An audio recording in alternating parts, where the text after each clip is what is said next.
Посмотрите, какое аппетитное блюдо я сегодня готовлю. Это шпинат с помидорами по-итальянски. Итальянцы очень любят шпинат. Нам понадобится 500 грамм шпината, 300-350 грамм помидоров, головка репчатого лука, несколько зубчиков чеснока, соль и оливковое масло по необходимости.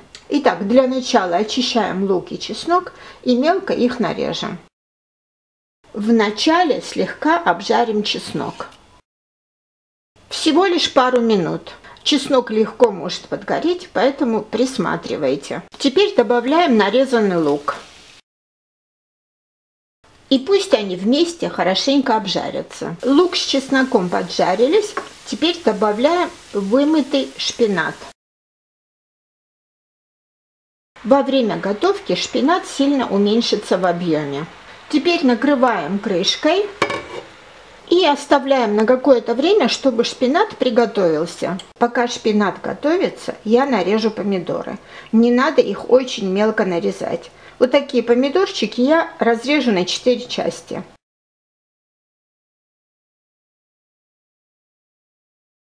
Добавляем соль. Когда шпинат уменьшится в объеме, крышку можно будет снять. И оставим без крышки дальше готовиться. Прошло еще несколько минут, и теперь самое время добавить нарезанные помидоры. И аккуратно все это перемешаем. Как только вы заметили, что помидоры потеряли свою форму, значит ваше блюдо готово. Выключайте и пробуйте. Приятного и здорового вам аппетита! Спасибо за то, что смотрите.